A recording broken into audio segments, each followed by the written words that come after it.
His longtime friend, Governor Christie, could be the next Attorney General. Or how about in Florida, Attorney General Pam Bondi, possibly to replace Attorney General Jeff Sessions. CNN, CBS, ABC, all of them saying that it's a very possibility. But then there's reports, Attorney General William Barr, Trump's personal attorney, former New York City Mayor Rudy Giuliani also are in contention. So we don't know. All those people would probably be excellent. Ingram brought up Christie on her show. He's experienced, he's smart, he's intelligent. He would have the full confidence of the President of the United States, which is, to me, that was missing from the relationship with Jeff Sessions. The President is entitled to have a full-time Attorney General, and Christie could fulfill that role very nicely. Neither Christie nor Bondi responded to CNN or CBS, interesting enough, for comment. It's probably not their favorite platform.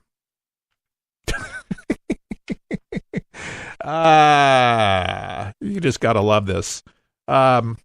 Jeff Flake, not the best relationship, as you know, but the outgoing senator that Trump said, well, he retired. You'll hear him just in a second if you didn't hear that sound clip, but said he was going to join with Democrats. This is not a surprise. Yep, Jeff Flake is going to side with the Democrats to block President Donald Trump from attempting. Here we go again from the Mueller investigation. It's Russia. Russia did everything here. Here's Trump. So regarding all of the retirements in the House, Mr. President, while a reporter asking him questions about this. You said that many of the retirements that happened in the House made it very difficult. That made it very difficult for you in this election cycle, and that it was because they were chairmanships that were vacated. But Jeff Flake wasn't a chairman of a committee, and Paul Ryan also retired the cycle. So why do you think that is? Whose fault is it that there were so many retirements? In Jeff Flake's case, it's me, pure and simple. I retired him. I'm very proud of it. I did the country a great service. Go ahead. Give him that. He is retired. I love it. I'd like to call it another word, but we're going to treat him with great respect. Go ahead. Trump has his moments, man, and that was just great. He retired him. He knew this guy was an SOB. The guy's going to go out and do everything that he possibly can.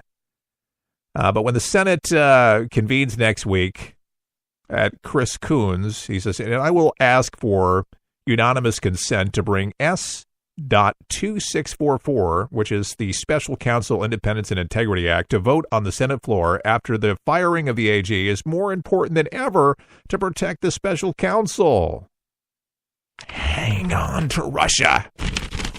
Hang on to it. Because this is all they have. Nothing else is sticking, and they don't have anything else. There's no new message, no new conspiracy other than blaming the Russians.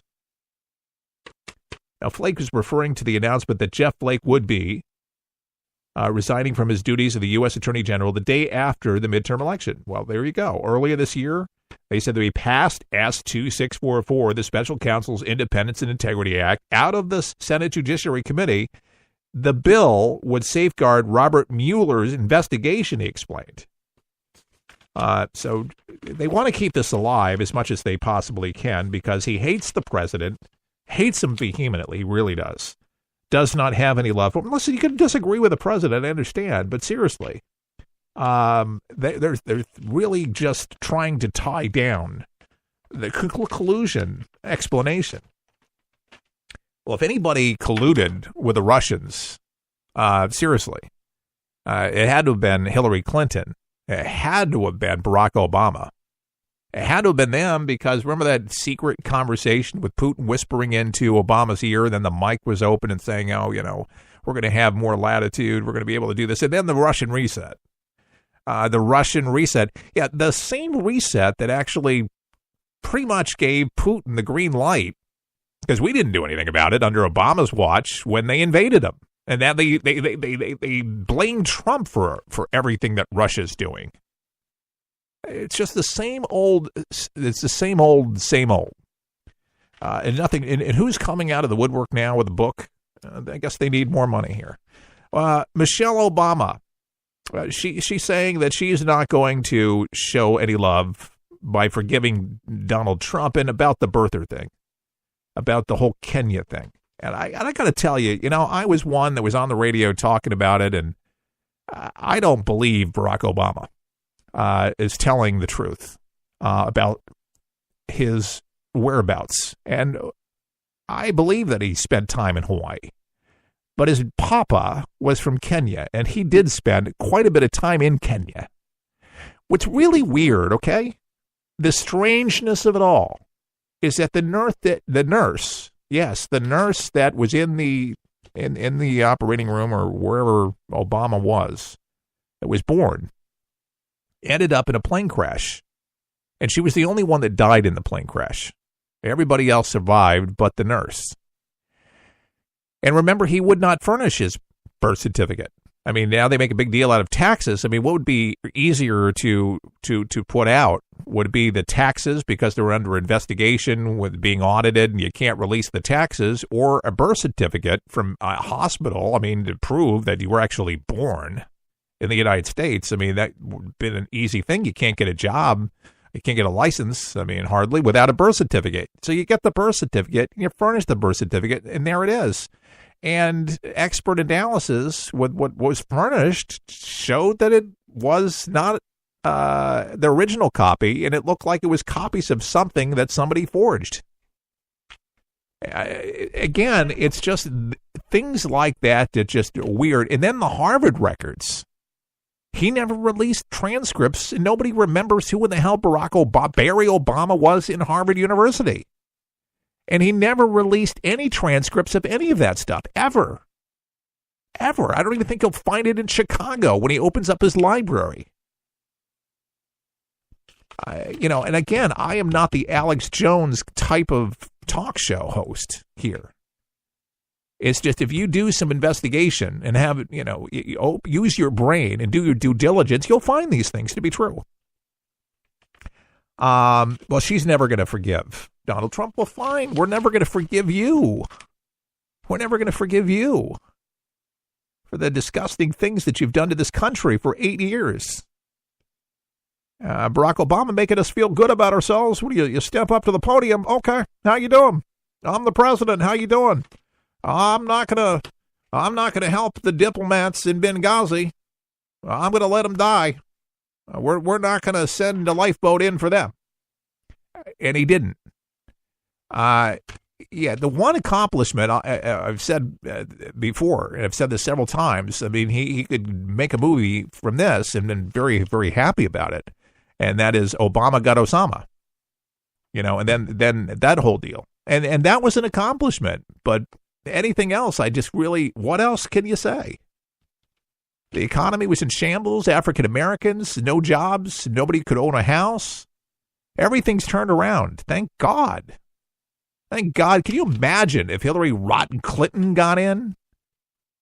Jeez, are you kidding me? But be angry. She's got a book tour coming out. Michelle Obama participating in the International Day of the Girl on NBC's Today Show. Of course, First Lady predominant there, making her look all hot. The hot First Lady. Ooh. She goes, the whole thing was crazy and mean-spirited, and then this is what really just gets under my skin and why I'm angry. I think she did a lot, for weight loss and for kids. Don't get me wrong. But she goes, the whole thing was crazy and mean-spirited. This is Michelle Obama saying, and of course it's underlying bigotry and xenophobia, hardly concealed, reads an excerpt according to the report, but it's also dangerous, deliberately meant to stir up the wingnuts in kooks. And she said, reportedly, she accuses the president of jeopardizing her family's safety. What if somebody with an unstable mind loaded a gun and drove to Washington? What if that person went looking for our girls? Well, excuse me, Hinckley. There's many people that have killed presidents or injured President Reagan. It's happened before, yes.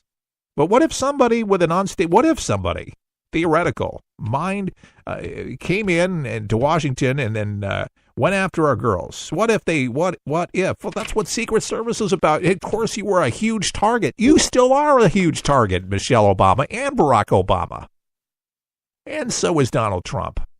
A lot of high-ranking officials in government have always been a target. There's nothing new here. But this is, you talk about antagonizing people. You're talking about taking the fringe groups of the left and ringing this xenophobia and all this. Give me a, I'll never forgive you. It was so mean. I don't think it was mean-spirited because he wouldn't release a simple birth certificate. He wouldn't release it, and he spent tons of time, years and years, in Kenya. It was perfectly logical to ask him to do it.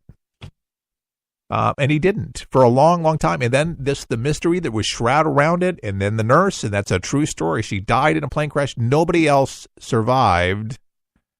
She was the only one that died. Everybody else survived. I got it backwards. Look it up. That's come on. Maybe it's just a quinkadink. I don't think so.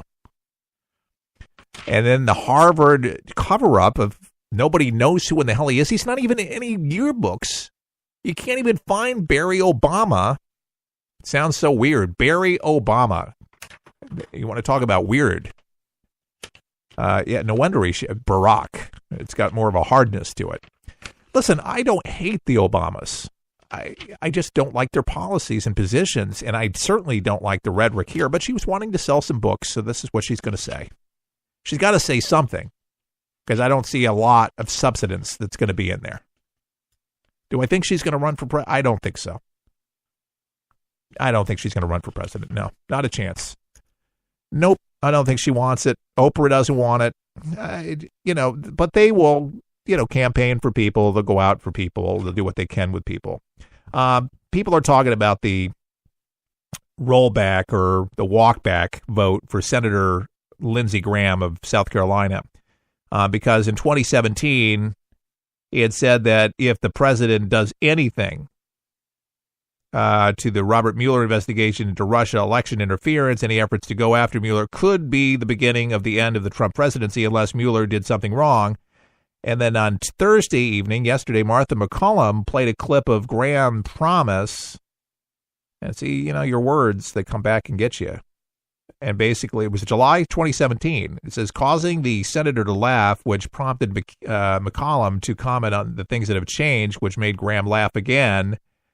And basically, saying there would be hell to pay if, there was a firing of the attorney general. He says last night, I like Jeff Sessions. I've known Jeff for a long time. I hope he goes and runs for his old Senate seat in Alabama. It's clear to me it's not working, was not working between Attorney General Sessions and President Trump. And listen, he's going to need somebody that's going to be able to go after the left, be able to prosecute these things that are happening and election fraud, et cetera. Somebody that's got some backbone and has got some serious experience and can get along with the president.